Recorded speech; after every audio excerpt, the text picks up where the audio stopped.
Evening. Happy Wednesday, everybody. This is the Pandemic Proof Singer Series. My name is Danielle Tucker. I'm a singer, a vocal coach. I sing with the Mighty Untouchables band, and I'm the recent host and producer of the Pandemic Proof Singer Summit. This interview series is about singers for singers. We talk about moving forward in the midst of this pandemic and industry shutdown.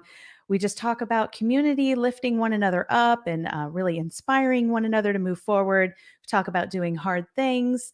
So it's just a space that you can come and see what everybody else is doing in your community. And tonight I have a really awesome guest who I learned about a few years ago. And I just think the work that she does is so incredible. I listen to her podcast all the time, and she talks about producing, self-producing, and just her method is so friendly to somebody like me who is pretty much a noob. So we'll get into all of that with her, but let me introduce her. This is Kris Bradley. Kris is a singer-songwriter, producer. She's got credits including Sony BMG, Warner Chappell, Rolling Stone, Fox, Lincoln, and Miramax. She heads Boomfox Productions, producing for various sync projects, artists, and songwriters. She's also the founder of Produce Like a Boss, which is an online coaching program geared towards the singer, songwriter, producer rather than the engineer. And her non-techy and simplified style of teaching is helping tons of artists, including myself, learn how to produce their own music. So we are going to dive into her background, learn all about her, and definitely get the scoop on the programs that she has. So let me bring her on. Kris, Hello, hello. how are you? I'm great, thanks. How are you? Great, great. I'm so excited to have you here. I've been following all of your work for a long time now, and I love it so much. I love your vibe, and you're so different from what else is available out there that it's just really cool. It's great that you're out here doing this. We'll get more into your program, but for starters, we were discussing the fact that a lot of the singers that come on here that I talk to were primarily live performance singers. And so I always start with this question: what was going on for you career wise before the pandemic hit? What kind of a change, how did it change your life when it hit? What kind of a pivot did you have to make? And, how did you transition into quarantine life? So I know this is different for you, though. So I'm eager to hear your answer. What was going on for you? How did life change for you when quarantine hit? Yeah, it's really interesting because I had actually been making that transition into like home studio session singer, producer for the last few years before the pandemic hit. But before that, I was making a large majority of my income from live performance gigs, right? And I Mhm. was doing lots of 2 hour and 3 hour and 4 hour like gigs, from here to Nashville and all over the place, San Diego, LA. And but in the last couple years, I'd really moved into like recording from home, and I had discovered these online marketplaces and these other avenues where I could make money that was outside of having to bust my tail and, lug a system to a place and perform. So I felt very lucky because when the pandemic hit, I went, whoa, this doesn't actually change that much for me. What it did change for me was being able to have artists come over to my house and track them, track their vocals, and just that community aspect of Nashville where people were coming over to collaborate. We're constantly writing and co-producing and tracking, so that slowed down a bit. But I felt like I was just a little bit ahead of the whole work from home thing before it happened, and I felt very lucky for that. Yeah, that's very fortunate. So, not too much of a shocking change for you, which is great. Always great to hear, a Yeah. good positive story like that. So, since you were kind of still, I guess, on your wavelength with what you were doing, what kind of work have you been doing in the past year? Yeah, so actually work actually business increased for me a bit, so I do I bet. everything from singing session vocals on other people's stuff. So it might be like a DJ or a producer will actually hire me to write. It's called top lining when you write to an instrumental track. So they might hire me to do that, where they're hiring me for not only songwriting but the vocals, the leads, the backgrounds, and so on. But I've also done everything from like, producing kids songs to jingles to podcast intros to, I mean, there's so many people out there that need music. It's not just about, Beyonce big or broke, where it's like, if I'm not doing a major label record, then I've got no work. It's like, no, there's actually quite a bit of work out there. So that's what's Mhm. been keeping me busy for the last couple years and the last year. Yeah, that's great. I want to kind of take a bunch of steps back so that we can kind of hear what your journey has been like from the get-go, from your, earlier years of musical training and, when you first got involved in the music industry, because now, you're so advanced with your technical ability and your ability to sell your music in a way that most of us really, really wish right now that we could be doing, right?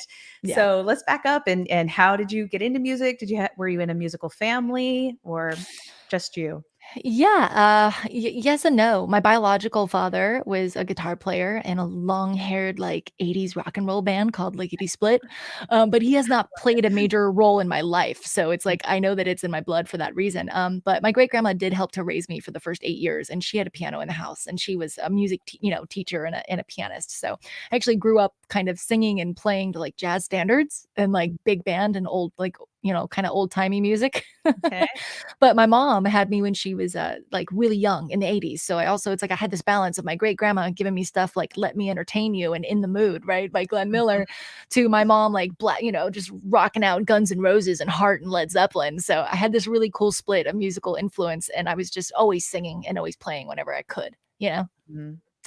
Yeah. Okay. Well, then, so did you start your music education early in life, or did that come later for you? I actually don't have a lot of formal music education, although it's funny, my great-grandmother, who's still with us by the way, today, she's always tried to push, like, theory and, like, music education on me, and I was like it was like I always wanted to just play by ear because that's what felt good to me. Uh huh. So, I mean, I've been, playing music since I was a child, but, every time I've tried to dive into study, it feels so unnatural for me that I end up just going back to playing by ear. So I even went to Musicians Institute for a year and, about 15 years ago to do the guitar program. And it was Hmm. very much the same thing. Like, sure, I left there better than I came in, but I'm never going to fully transition to that, like, by the books, degree musician. I've always been like by feel. Yeah. That's Yeah. incredible because you're like a multi instrumentalist and singer, right? Yeah, I mean, like, guitar's my first instrument, and I can play everything else well enough to program it or get it to where I need it to be. I mean, I'm not a multi-instrumentalist virtuoso by any means, but I can certainly, use, like, a MIDI controller to get what I need done for Okay. All producing, right. yeah. So then, from there, how did your music career get underway? Did you join a band or how did all that start for you? Oh, it's so random, like, my story is so random, like, my first bands were, like, I was trying to figure out, like, how so I've been on my own since I was 15, let's get that out Okay. of the way, so, like, Okay. my mom and I did not get along, she was like, "Get out," and I was like, "Thank God," because it was a really bad toxic relationship, Mm. so, from 15, 16 years old, I was just trying to find a way to survive, so I was doing a whole bunch of odd jobs, and, basically, by the time I was, like, 18, 19, I realized, not only if I got into a band that I could get into bars. Ah, You okay. know what I mean? But it was kind of Nice. this thing where I was like, "Wait a second." I wanted to go in the bars and hang out, and I was like, "Wait a second, wait, I could get into the band?" So I started off in these, like, really random classic rock cover bands. Okay. Actually, my first band was, like, a blues band when I was, like, 18 years old. My next band was, like, a heart cover band when I was, like, 19 years old. And I really kind of, to be honest, I really kind of did the cover thing for a while because it was safe. Mhm. And I wasn't really while I grew up around music, I wasn't really brought up around songwriting and creating and being like an actual writer. So that scared me for a long time. So I did rely on the cover band thing for a few years, but eventually I came to and I was like, wait a second, I'm more than this. Like I want to do more than this. I have more to say than this. So I Mm. really dove into the craft. And, about 10 years ago is when I started really getting heavy into my songwriting. And then that's Okay. what led me to go from California to Nashville and, and live that life for 5 years. Mhm. writing and co-writing 2 and 3 times a day, working with, hit songwriters, going to publishers' offices, and trying to do the whole Nashville deal thing. Mhm. Mhm. Okay. And what segued you into producing? Were you working with a mentor, or was it just a skill that you just kind of developed over time? Yeah, so it totally leads into that. I just didn't wanna keep, like, rambling Oh, no, about it, go but yeah. on. So here's how my story kind of unfolds. So, I'm doing this cover thing. It's not I'm like, "Ah, I meant to do more than this." I'm starting to really work on the writing thing, and it's taken me now from California all the way over to Nashville, and I'm thinking at this point, I never really wanted to be famous. Like, I just wanted to be a professional writer, and I wanted to make money with my music, and that was something I was always told, like, "You can't do." Even if I had support from my family, it was like, "No, like, there's no way. Like, people don't make money with that. Like, get a corporate job, right?" And I'm like, "No, I'm going to Nashville. I'm going to become a pro writer." And I Mhm. get there and I find that, and what led me to produce was that, as somebody just pitching their songs, like, you can't go around just singing your songs to people. You need a demo. And Right. I was running out of money to hire people. First of all, Mhm. that it's not cheap to hire somebody to produce, whether it's a demo or whether it's a full production that's going to radio, like, it's not cheap. So 500 to 3,000 per song. Not Mhm. only was I running out of money to do that with how many songs I was writing, but, I'm sorry, I just lost my train of thought. Not only I just had this, like, brain dead moment. Not only Squirrel. was I squirrel, was I running out of that money, but I was just finding it frustrating that my vision wasn't coming to life either. Because I was like, Mhm. "These aren't the song this," like, somebody else would produce my song, and I'd be like, "This is not how I heard it in my head." Mhm. Right? Yeah. So it was a combination of, like, sheer necessity of, like, I can't afford to do this anymore, and also wanting to take control of my music. Mhm. Right? So then I started learning how to do it. I remember, like, playing a song for a publisher at a pitch to publisher, luncheon. And she was like, Kris, like, if you learned how to do this, like, you would be unstoppable. Like, you've got to produce your own music. You can't come in here pitching a song like this with a guitar vocal. Like, I can't do anything with this. Like, I need a Yeah. full production." And when I told her I don't have any more money to get stuff produced, she's like, "Why don't you learn how to do this?" She's like, "I know artists that produce themselves." And it was like almost like that gave me the permission.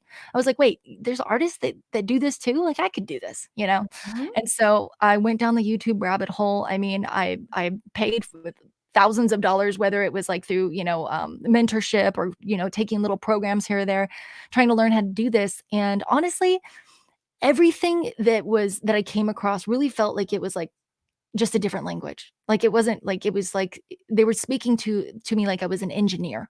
Mhm. And as a songwriter, I just couldn't wrap my mind around all of it. And I think that a lot of teachers in music production, they're trying to give you the whole thing. They're trying to make you take apart the engine before you drive the car. Mm, When okay. you actually don't need to be able to take apart an engine to drive a car, right? Right. That's like saying you need to know everything your laptop does in order to use it. And once I realized that, after, like, my own, years of trial and error of, figuring things out and figuring out things myself, I was like, "Oh, I can get this to sound pretty good without 90% of that."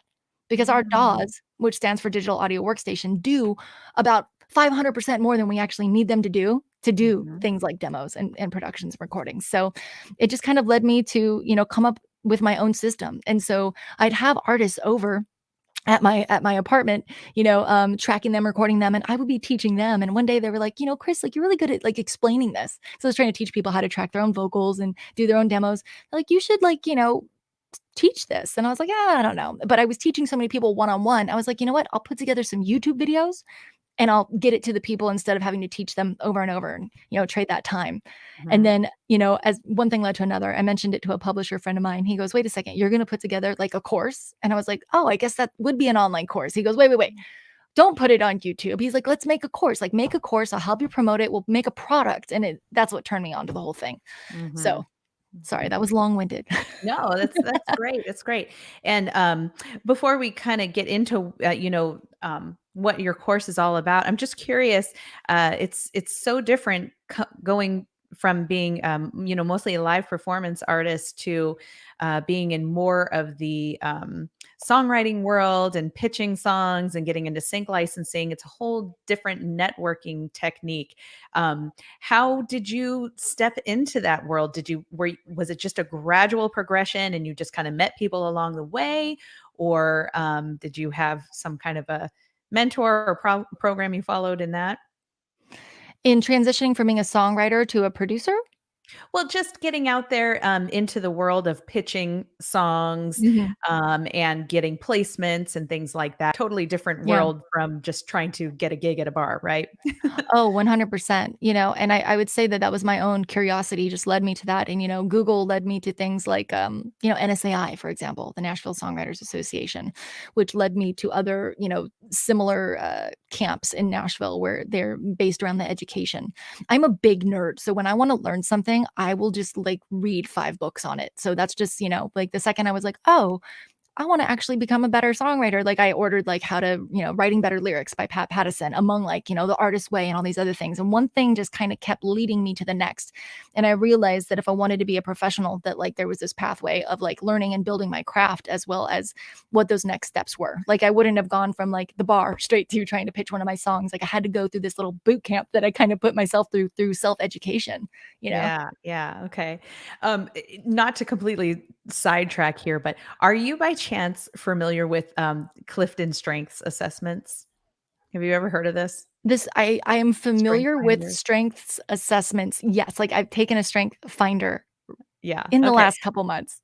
I um I have a feeling that you are probably you either have the learner strength or the input strength as a top 5 in your life because the qualities or the characteristics of that are when you decide or find interest in something that you want to learn, you are compelled to learn everything there is to know about it. And you Yeah. can't settle for anything less, or else you just won't even approach it at all. Yeah, it's kind of a running joke with my friends and I, if I'm curious about something, they'll be like, "Uh-oh, watch out for Kris Bradley, she'll be an expert in that in, like, a year." Like, give Right. her a year, she'll read every book on it, but, yeah, I think I do have that, and I'm also an Enneagram 3, so Uh-huh. I'm the achiever. Yep, yep, I Yeah. totally can see that. All right. Okay, so I guess fast forward to you're about to make this course, and that's probably maybe around about the time that I got introduced to the work that you do. Did your podcast come first, or did you? How did you initially start marketing your coursework? Yeah, so it was kind of the course was first. I created that first. The Mhm. podcast came shortly after. It was just this natural next step. And it was also one of those things where I was teaching all the techie stuff about like how to get in the DAW and I was making YouTube. I'd started a YouTube channel that I wanted to talk about more. I wanted to talk about the stuff, like the mindset stuff and just the business stuff, stuff that was a little bit less tactical. And so Mhm. the podcast felt like a very natural next step. And I would say that happened just a couple months after I created the course. Yeah. And that was one of the marketing tools outside of YouTube, outside of eventually I started doing Facebook ads. I've also worked with affiliate partners, you know. Mhm. Yeah. Yeah. Yeah. Yeah, I love your podcast so much and just the way that you teach because you have a very, as you say, non-techy route into it. And I think most programs that I have looked at, like you said, there's this wall of intimidation just going into it to begin with, right? And I have found that a lot of the resources that I've used, I can get a lot out of it, but at somewhere in the process, a small step is left out, right? And then in the middle of a project you're missing this one thing and which can completely derail the whole thing, but you take things in such manageable small sections and make it very fun and accessible to learn it, so tell me more about like what the course is all about. Well, first of all, thank you. That is like such a huge compliment. I really appreciate that. Yeah. And I'll be honest, like I just made this course for like me 8 years ago. I was like, what is all the stuff that when I would finally figure something out, I'd be like, well, why didn't they just say it like that? Like, Yeah. why was it all this techno babble when I'd have this question? That I was out looking for the course that I ended up creating. Ah, Right, yeah. which is so that's where everything that I come up with, it's this aha moment that I had along my journey where I went, that's what made it click for me. Mm, mhm. And it it's so cool because I really felt so alone in all that. And so the fact that it's helping other people that feel the same way, and they're like, oh, that's the way I needed to hear that, to grasp that. I mean, I'm really, my number one goal when teaching this is for people to really comprehend, for them to, where they felt confusion, to go like, ah, you know, Mhm. I get it Yeah. now. And like, like even when I'm like coaching with people and I'm live, I'm like, are you following me? Like, are you with me? Like, I don't want to leave anyone behind, because I know that feeling of just being like, what, when you're hearing all that information, So even when I put together the course from voice memo to demo, I thought like, like, and that's where the name too, it's like, how do I get this off my phone, right? Where these Mhm. ideas are sitting, and I call it the hard drive graveyard, or, collecting digital dust in your voice memos, and pull it in, like, and actually take this and go from this into a full project. And I just kind of sat down and started outlining like my entire process. How do I do this? Because after doing hundreds and hundreds of tracks, I kind of streamlined this workflow. And I also realized that another thing that holds people from doing this is they're held back by how quickly they can move, and it frustrates them because they're like, oh, Mm. I hear it all up here, but I can't get it out. So I'm really big on helping you use the right tools and get your Mhm. workflow in order. Because if you have the ideas in your head and you know exactly how to execute them, it's fun. But if you Yes. have to stop every time you need to do something, and it's like just like, oh, pushing a boulder up a mountain to do every little task that's associated with composing a track, it's a Mhm. nightmare. Right. So Yeah. that's really what this course is. It's like every little detail that could hold you back and frustrate, I just give it to you. I'm like, literally, you need these 5 tools, you need these 3 things. And I just make it so boop, boop, boop, so that you can really just get in, plug in, and play. Yeah. Yeah. Right, and the rest will follow. We don't need to do the thing with music production. It's like, yes, there's EQ, compression, and reverb, and delay, and all these wonderful things, right? But all of those things, you could do a masterclass on each one of those things. They go so Mhm. deep. So it's like, let's not go so deep down any one of those things. Let's get just deep enough to get it, so that, like, and not only that, there's award-winning mix engineers that have created presets to help us cheat, if you will. And Right. I'm not saying it's a fix all, like, oh, that preset will work for everything, but it's a damn good starting point when you don't know where you're going yet. And if you're just trying to Yeah. get your ideas out, use the things that have been created for us. These tools have been created to give us a shortcut. Mhm. People get mad at that, like purists. They're like, well, and I'm like, listen, you didn't get mad at Mhm. the car when the horse and buggy went Yeah. kaput, right? So like, let's not be mad that we have these tools. Let's use them. And then, I think I've noticed as well with my students is once they get into it and they're now making their music and they're throwing everything together, now they're turning around and going, okay, let's talk about how to get deeper into compression and EQ and stuff like that. And that's Mhm. where I'm taking them next on, I'm working on a second course right now. So that's what that will be Yeah. doing. Yeah. Little I follow think up. that's yeah, I think that's what's so magical about your process is that you take an environment that is really intimidating and complex and you kind of make it a safe, fun space, and that I really love that. And I can only imagine that this time in history could not have been more perfect to have such a program out there because I know that I'm immersed in a community of singers and literally everybody that I've had come on has talked about one of the very first things that they did to transition into this time period was to start building, a home studio, myself included, because I've had the recording gear here at home forever, and it just kind of like sat there and stared at me in the corner for a long time. And so we all were kind of just thrown into this situation, and it can be really humiliating sometimes, especially if you're like, if you're a seasoned, professional just having to get into it. So I'm curious to know, like, what kind of people have entered your program, and do you have any, I don't know, particular like success stories from someone who seemed kind of hopeless, in the tech sense, and has just really been a good success story? Yeah, well, I mean, I first of all, exactly what you're talking about. I have so many singers that like their primary like jam and bread and butter bread and butter and jam, was performing live performance. And they came into this, and I just want to speak to what you said really quick. It sucks because you're already so good at what you do and you're so seasoned in that way. So it is very humbling to come into this new skill that makes you feel like because you're starting this brand new thing, right? But here you are, and you're kind of this badass in like your own, in your jam, right? So I think what's really great about that is, and what I tell a lot of my new students coming in is like, look, yeah, it's going to be a minute before you're a professional producer and can probably make a living making full-blown tracks. But what if you're that badass that's coming in like as a singer? Could you just learn how to really get like great takes of your vocals and start doing session work right away? Yeah, because there's a difference between being a producer and being able to turn on Logic or Pro Tools, track your vocals, and then remotely collaborate with other professionals that will gladly pay you for that.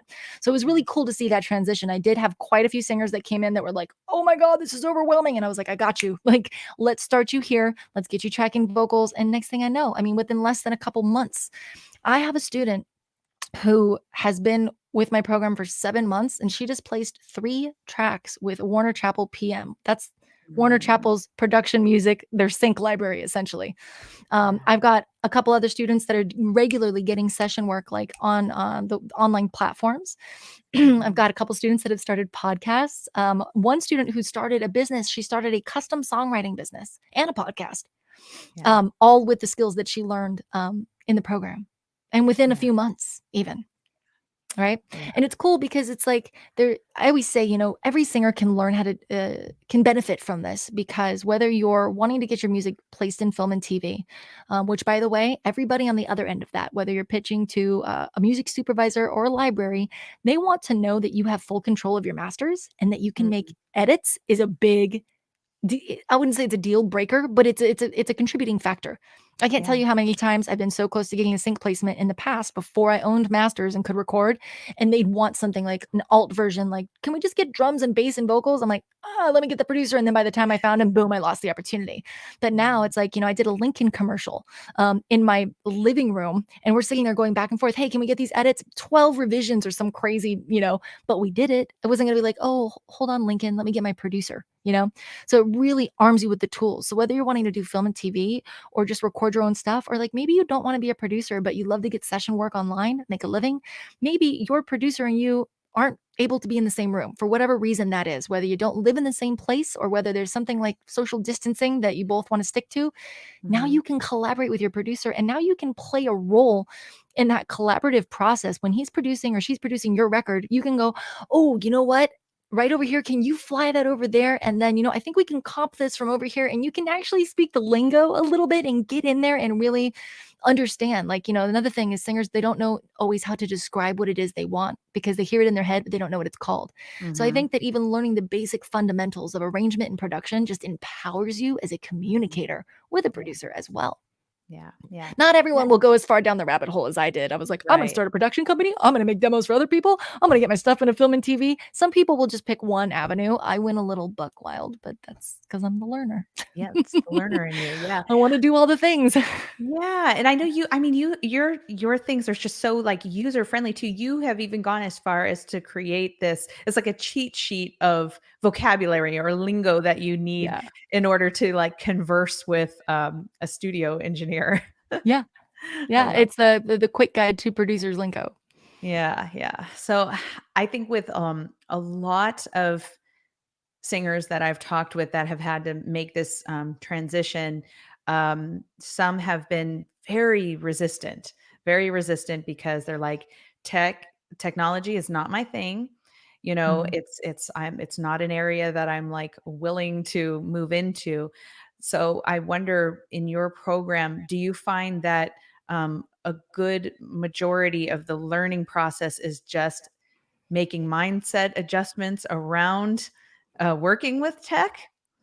Yeah, that's actually a really good point. I think that is the first step in anything when we're with our music. I mean, it's so underrated too, because people are like, yeah, no, I know. But it's like, no, it's like mindset is such a big part of anything. I mean, if you think about how scared you were to perform your first gig, like what did you have to do to get through that, to be able to get on that stage? And then it became second nature, and there's another thing. It's like we're held to the limiting beliefs that we project. Like, saying like, I'm not good with tech, I'm not good with tech, like perpetuates I'm not good with tech. Mhm. I still do it to this day where I'm like, oh, that's just not my thing. And I realize too that I have to stop myself and go, I can change that story, And here's Yeah. the thing. I'm a professional. I've been doing this for several years. I teach people how to do this and I still have tech issues. And Yeah. I just, rather than letting it be that thing that makes me pull my hair out and go, oh, this is always happens to me. I've learned how to just approach it and kind of with a bit of like humor where I'm like, this would be my luck. Okay. And we always have jokes that I'm a slider. Do you know what a slider is? It's like, No. it's like, it's kind of like the spiritual term for like people that can like, like with their energy kind of throw off electronics around them. Oh, okay. We joke about it, but seriously, tech issues still kind of follow me, but I think it's really about just getting over that hump of saying like, I'm not this, and it doesn't Mhm. help that if you go to like, for example, if you say to another producer, well, I'm going to learn how to produce, I'm going to learn how to do this, most likely, because you say this is a fun and environment, that we have over at Produce Like a Boss. A Mhm. lot of environments aren't so fun and welcoming. They'll be like, no, Yeah. you're just a singer, just stick to what you're good at. I mean, that's what they told me forever. And so, Yes, we yes. we already have other people telling us you can't do that. Yeah. That's not for you. So Mhm. don't do it to yourself. Like that's my thing. It's like, be like, you know what? Yes, I can. I Yeah. absolutely can. And I think really it just gets down to the whole you don't need to know how to take apart a car engine to drive it. If Mhm. you were told you actually had to know everything that your Mac did before you could actually use it to just like maybe you just need to use it for email and Photoshop, you'd Mhm. be so overwhelmed. You'd be like, there's no way I could never do that. Well, what if we took away all that and just said, okay, you only need to do these few things here. Yeah. And Yeah. that's why I created the program too, so that it's not this whole, oh, that's just tech. I can't. It's like, well, maybe, but let's get in here and I'll show you exactly what you need and none of what you don't. There's like Mhm. literally no fluff in my course or in Yeah. any of my trainings, to the point where it's funny. I have a couple of my students whose like husbands are like really proficient in Logic and like as producers, and they'll come in and they'll be like, oh no, you need to do this, and they'll be like, hands off. I finally understand what to do now because Kris isn't throwing everything at me at once. Yeah. So. Yeah. Oh my gosh, 1,000%. And I think that mind shift set, that being able to kind of like reprogram that talk, and having an awareness that it's actually happening is so Mhm. important. You diving into something like this because I'm still totally a noob at it, doing my best, but I'm learning all the time. And when I allow myself to enjoy the process, then it's great, right? But Yeah. I found myself the other night. I had to record some tracks, and I was using some voice effects that I like to use while I'm recording because Mhm. I like the feel of it, in the headphones. It's the way I like to record. But then I went to go bounce the tracks and could not figure out how to take the effect off, even though I've done it so many other times. Sat there forever, just like wanting to die because I'm a person who I don't like to ask for help. I just don't. It Mm. just it's just not my thing, but I really but now I'm very aware of that I am like this, so I really had to stop myself and say, "Are you going to sit here all night, with this one little bump in the road, or can you just text somebody and ask, the question?" Are you Which in I did. Logic? What's that? Are you in Logic? Yes. Were you Yeah. trying to export them without the effects, or were you trying to bounce it without the effects? I was trying to bounce it without the effects, and I just could not get the voice filter off of it. And I eventually, figured out what I was doing, but it's just I can't tell you how many times I've been in that situation, with learning how to record and do this from home. And I think at least for me personally, not liking to have to ask for help, a program like yours is so friendly towards someone like me, because I really think it comes down to that feeling that um, a lot of singers are put in that situation, like you said before, like you're a singer, and period. Mhm. So Yeah. don't try to get out of your lane, stay where you Mhm. are. And I think that your program really breaks that barrier. And I love that because with Pandemic Proof Singer, the whole point here is to take total control over your career and gain that independence, and so that you don't, it's wonderful to be able to rely on the professionals around you who are incredible, but you need to be a player in that game too, you know? Absolutely. Absolutely. Yeah. Um, have you heard of the saying, "Jack of all trades is a master of none"? Yes, yes. Have you Mhm. heard what I've said about that by any chance? No, what? Oh, okay. So that's the other thing is like, we get told stay in your lane, stick to what you're good at, and focus, pick one thing because a jack of all trades is a master of none. That Mhm. is actually an incomplete quote. It actually finishes, so it's a jack of all trades is a master of none, but oftentimes better than a master of one. And I really Ah, gosh, I mean, I hate that quote is thrown around so often to, like, kind of dissuade people from, being multi-passionate and doing more than one thing. Because I think that there is we're not like, we're humans, like, gosh, we're so versatile, we're so flexible, we're so there's so much that I don't think it makes sense to just say, like, it's all black and white, like, you're just a singer and, like, you can't do that. I think a lot and part of what led me to teaching singers is, like, they would be in my apartment, we'd be, like, tracking these vocals, and they go, "Oh," and they do something like la and they'd be singing these parts, and I'm like, you're producing right now. Like, you're literally, mhm. like, laying out the arrangement for this song, like, you're singing me parts that you're hearing. I'm like, if you had the tools, like, you would be arranging and producing this right now, but I just don't Mhm. even think they entertained it as a possibility, Yeah. you know? Yeah, absolutely. Well, what is a if somebody out there is listening to this and is thinking, "Nope, I still mm-mm," you know, what do you think is just the most gentle transition somebody can take into learning this? Like, what would be the most basic equipment, basic program, and how could they, potentially pick up your program? Where's a good starting point for that? I would tell them to try my free training because it's very it's kind of like this three-part video series that walks you through everything from setting up your home studio to actually producing like your first song. And Mhm. it really just takes all the guesswork out and it just kind of shows you this like A to B, like really, like you said, gentle transition, right?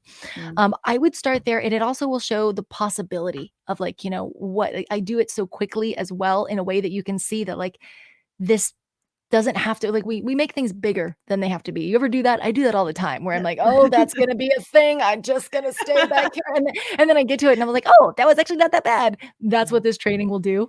So Mhm. I would say to definitely check that out, and it'll give them information they need to build their first home studio. And I would also Mhm. say the best advice I ever got when I first started doing this was start with what you're good at. Not stick to what you're good at, but start with Mm, what you're good at, okay. i.e., you're a singer, really focus on getting those clean vocals, your gain staging, make sure you're not peaking, make sure that you're not popping, like make sure you get clean, good vocals. Take away like who cares if there's effects or, compression or EQ? That's not even most likely you're tracking for someone, they're going to want it dry anyways so they can Mhm. do what they want on their end. So just get the clean vocal take and also Mhm. get used to being like liking the sound of your vocal so that you're comfortable with it and just focus on that first and then everything else like fill in around it because look at you could turn this into a career as a session singer. I mean that's Mhm. what I was doing. I wasn't having to do anything. I mean it fluctuates like how my like the jobs that come in and out between producing and songwriting and singing, but there has been plenty of times where I was like, wow, I mean I could just have like these few clients right now and have no other jobs and I'd be fine, and it was actually better paying than the gigs. Yeah. And that was Yeah. all just through knowing how to track a vocal, not being a pro producer. So if it helps to take that baby step of I'm just going to focus on my vocals first and then kind of let everything else be playtime and the Mhm. vocal thing be the thing you really got to nail first, as a Yeah. singer. Oh my gosh, that's such great advice. I'm actually going to pop over into the comments and paste your links in there before I forget to do that. And speaking of the comments, one just popped up. We have Wayne Riker out there, great singer songwriter and fellow MI student. Glad to see her moving upward in the scene. Hey, Thank you, what up, am Wayne. I? Yeah. Oh, the link for my free training is producelikeaboss.com/ready. Is Okay. that the yeah, I think that would be a great start for anybody getting wanting to jump in. Yeah, perfect. All right. Well, we have Carter Brown in the comments too, asking, "What kind of music do you produce?" They just dropped in and want to know that.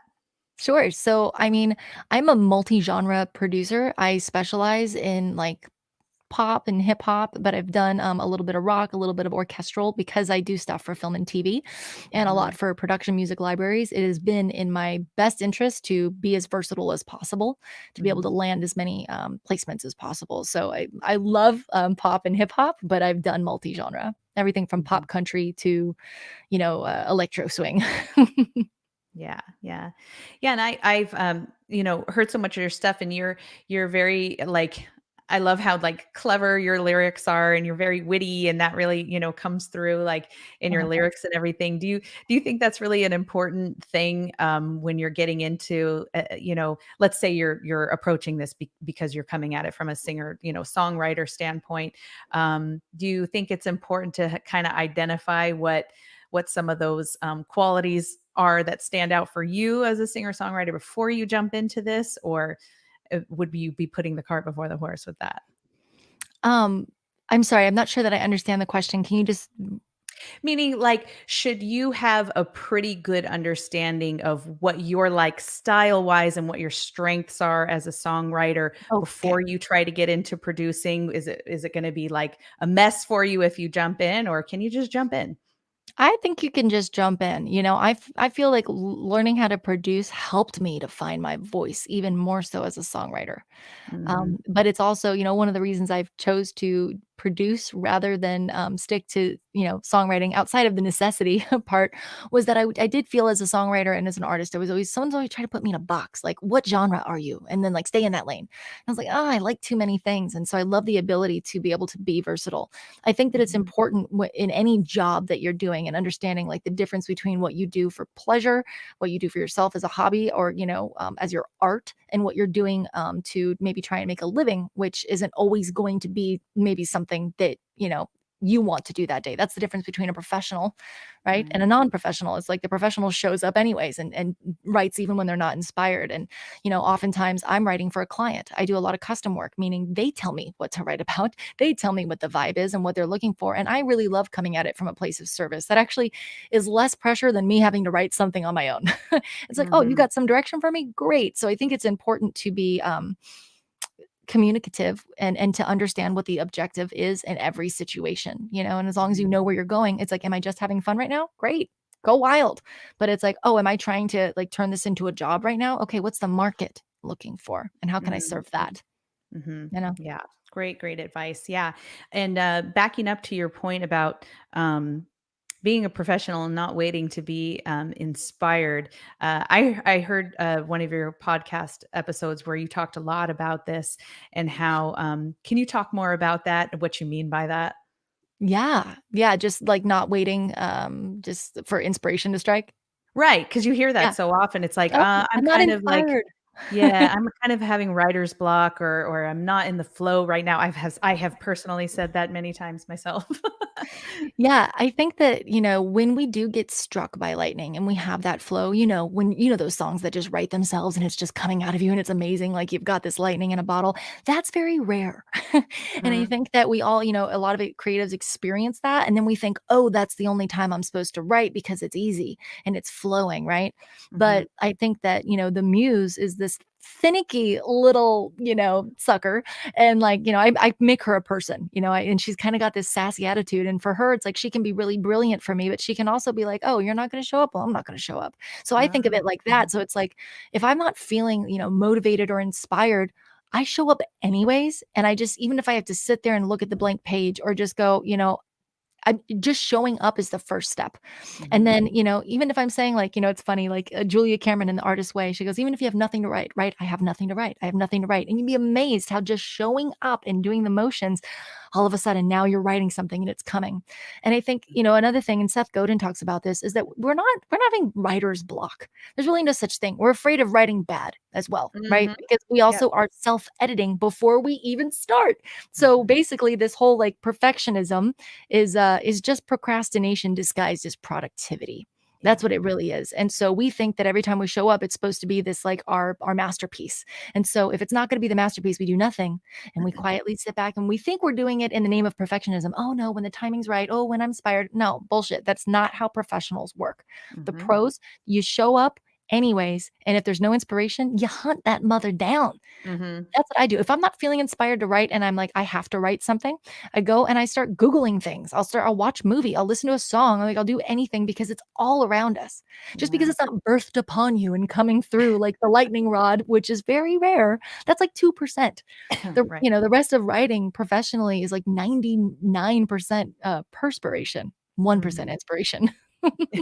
Yeah. Right. And that's such an important point too, because um, I'm sure I've probably heard you say this too, and many, many other people who are involved in songwriting that if you wait around for that inspiration too, you're going to also be missing the quantity of writing that you need to be doing. Because, I mean, Mhm. it's not like, you write 3 songs a year hoping that they're going to get placed. I'm sure you're pumping out quite a lot of material, and just a small percentage of that gets picked up. Right. 100%. I mean, I think that one of the worst things we can do is sit around and wait to create the masterpiece and then do that just a few times when we actually get that inspiration. Because a lot of people go, well, is it all about quantity or is it all about quality? And I'm like, well, it's not all about either. It's all about both. And, Hmm. one of the things that comes with quantity is when you can just start going ready, fire, aim, finish it. If it's not perfect, that's okay. Move on, instead of, oh, I wrote this great thing and now I'm just going to harp on it and like try and get it placed. And, you try to find home for it, but you're not working on other things. I think of it like this: it's not plant the seed and water it and nurture it and baby it so that it'll grow. BS. No, you take a bunch of seeds and you throw them behind you like you're on a plow and you just keep going. And you know what? The nature will take care of it. Okay. And Yeah. it's like all the seeds that you've thrown, some of them will never sprout into anything. And we have to be okay with that. We have to be okay with sometimes we wrote that song and it came from our heart and we thought it was the best thing we ever did. And that's not the one that gets picked up. But if you Hmm. keep moving and you keep throwing seeds, one day you're going to turn around and be like, "Ooh," and you start to see the harvest like that. Everything, like a lot of things that I'm seeing come to fruition are things that I have been in the works planting seeds for years. Mm. Years. And it is about, and it's another thing is like if you do the quantity thing and you just focus on quantity, your quality actually improves because now you're in repetition mode. You're grinding, right? You're Mhm. in the woodshed. You're like, I am just I call it being a machine, like where it's like I can write 3 songs a day now. I could write and produce 3 songs a day right now. Like Mhm. that's the speed and level that I got myself up to. Syncable songs that are getting placed in libraries. That's the kind of turnaround I can get. And it's like, that kind of quantity actually raises the quality because you're just Yeah. you're it's like going to the gym, Yeah. right? And then it's just a natural evolution. It's not one or the other. One leads to the other, I think. Yeah. Yeah, I love that. That's a great point. I want to jump over the comments because Carter is asking. He says, "I've been starting to produce more recently, looking for more clients in film and TV games. How do you network and find success with certain clients?" Um, That one is like it's I wish there was a more clear cut, like, black and white answer. I will say that relationships are super important, so collaboration is really important, and you Mhm. never know, one relationship can open the door to a million opportunities, you know? And Mhm. sometimes when we don't have those opportunities right away, I always say you gotta pay to be in the room until you're invited, right? So, like, if Mhm. you're in a small and maybe some people disagree with me, but it's like, if you're in a small town or you're somewhere where you don't have, like, industry people, y at your reach, or even people that are pursuing industry opportunities, you're going to have to get online and either collaborate with people or you're going to have to pay to do like that thing I said I paid. Like I did a pitch to publisher luncheon. And, Mm. I've paid for several workshops like that where I go and I pay to be heard by a professional. And it's opened doors for me numerous times where Mm. the person I've literally been in a pitch to publisher luncheon where before it was even over, the publisher's emailing me from the stage, "Hey, I want you to send me more stuff." Wow. So, I mean, if the quality is there, it's a combination of working on your craft to make sure that the songs are good. But then once they're good, sometimes you got to pay to get in the room, you know? Yeah. Because I Yeah. mean, there's a lot of places online too, like that will say like, and you got to be careful too, because you got to make sure you're paying to get into the right room, right? You don't want to Mm. just like pay anyone who says they'll listen to your music. But there are some, more notable sites that have a good reputation of connecting you with the right people. Yeah, absolutely.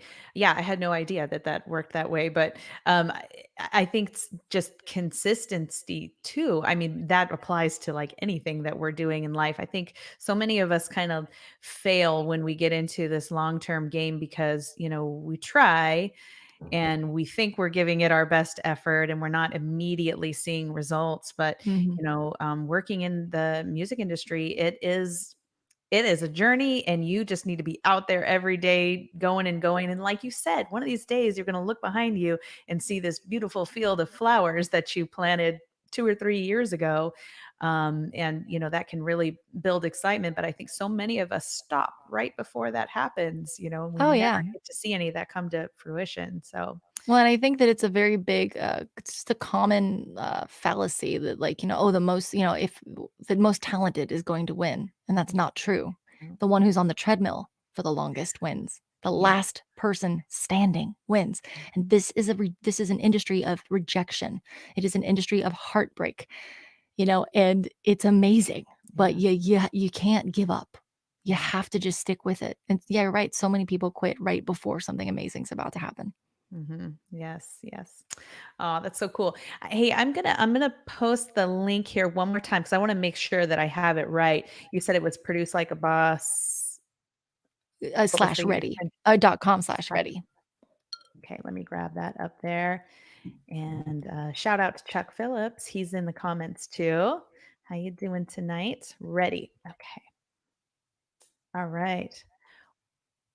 This is awesome. I was so thrilled, that you're going to come on and talk about this because, this is such a big community of singers. And I really, really want people to know you out there because there's just, this can be so hard to jump into. And I think that your program is really amazing. And it's not just the technical learning. You are really inspirational. Your podcast is so fun to listen to. You have a ton of variety, and it's not just encouragement, but you tell all kinds of like fun stories. And I really, really enjoy it a lot. So I'm just so excited to introduce you to this community. So thank you for doing this. Yeah, thank you for Um, having me. yeah. Is there anything else you want to leave us with before we go?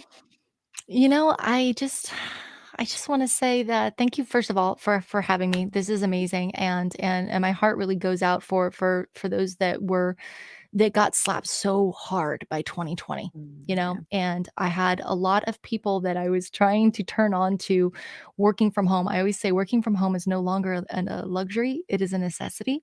Mhm. That were like, "No, no, no, it's fine." And all of a sudden, the pandemic hits, and now everyone's like, "Okay, wait, what was that thing?" And it's like, now is the time. Don't sit around any longer. Just a basic setup, even if you don't learn how to produce, is going to, I think it could really open up so many doors for you. And just Mhm. stick with it. I Yeah. also have a Great. free YouTube channel with a lot of really great, like, basic beginner stuff, like just anything from like gain staging your vocals, like how to properly track vocals. I've got a couple videos on that, and that'll get you through the very beginning stages as well. Yeah, great. Awesome. Well, I hope everybody's really encouraged by this and maybe gives someone enough of a boost to just, give it a try. I mean, just check out the free, YouTube videos and see what you think. I think you're going to really love Chris's style and it could really potentially open a big door for you that we all could use right now. So and before we close out, I just also wanted to remind everybody that the second Pandemic Proof Singer Summit is coming up in May. That's going to be May 17, 18, and 19th. Just hold the date for now. The waiting list is going to be opening up soon, but I just wanted everyone to know about it. This go round, it's going to be live too. So nothing will be pre recorded. So it's going to be an amazing time, and you want to be there in person. So stay tuned for more information on that. Please, please make sure that you check out Chris's website and her free workshop. It's really amazing. I can't say enough about it. And again, I just truly appreciate you coming on and talking with me tonight. Love the work that you're doing, and definitely look forward to hearing everything that you put out. So thank Thank you. Thanks yeah. for having me today. Yeah. And thanks to everybody who joined us. We will see you next week. So good night for now. Bye, guys.